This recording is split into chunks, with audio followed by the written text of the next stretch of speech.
I don't care. Maurice, you're supposed to be in the ring tonight. What's going on here, though? Tell me the latest. Yeah, man, I was supposed to fight tonight, but you know, my opponent pulled out last minute. Pulled out, so you know, we just staying ready and staying ready for any opportunities that we get. Okay, now tell viewers a little bit of your history, just how you get into this boxing game. I got into boxing because, you know, I was street fighting a lot. And my pops, you know, he got out of prison, and he wanted to get me into something to keep me out of trouble.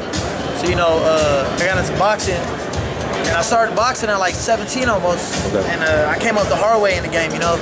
I didn't have a big amateur pedigree. I basically, you know, sparred the top, best pros, and like shined so well that big promoters like Joe Goossen took me on and gave me, like Joe Goossen's part management of me, signed me. Do you think you were street fighting because you got a temper, because you just want to let out anger? Why was it? I was street fighting because, you know, I just love to fight. Yeah. I love to fight, and growing up, you know, in the hood, inner cities up north of Sacramento, you know, even though it's the capital, you go through it and you'll see what I'm talking about. Okay. But you know, it was just a lot of rage in me. Something that, you know, boxing really humbled me, got me, you know, on a straight path, kept me out of trouble.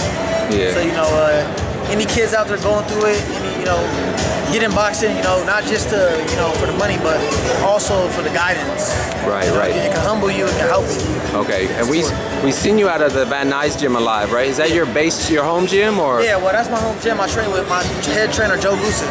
Okay. So, you know, how's it work with him? I mean, it's a pleasure to be able to train with Joe. You know, I'm the only 4-round fighter that Joe trains. Really? He won't train no other 4-rounders because, you know, he believes in me. He believes I got potential to be a great. And it's a blessing because Joe had a lot of southpaws. You know, he worked with Mike Nunn, Joel Casamayor, Robert Guerrero. So, you know, he had a lot of top southpaws. So everything he taught them and orchestrated, he put it into me. Is it important for you to also learn about the business of boxing, not just the fighting, but how the game is really ran?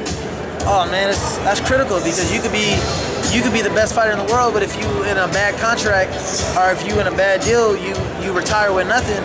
Like Floyd said, at the end of the day, bouts turn to dust. Yeah. So, you know, while you in this game, you got to survive. You got to make sure you ain't getting played and you know, not getting taken advantage of. What are some of the things that like inspire you and motivate you each day? And what inspires me is just, you know, to fight the critics. You know, a lot of people in the game like, oh, the kid only had 3 amateur fights, but I get in there with Olympians and top pros in the world, and then compete with them like I've been doing this since I was 2 or 3. So another thing is, you know, the struggle. You know, the struggle motivates me to work hard every day and push myself because I know you only get one shot. Yeah. So, you know, that's all I need. Got you. Any fighters today motivate you? Any fights coming up that you got your eye on? Fighters that motivate me, you know, of course, Floyd Mayweather, Andre Ward, you know, Andre Berto. I like Berto. You know, he fight through that shoulder injury. But, you know, he's staying focused, about to make a major comeback. You know, Riggindale. Yeah. So there's a lot of great talent out there right now. Gotcha, man. Best of luck. We'll be looking out for you.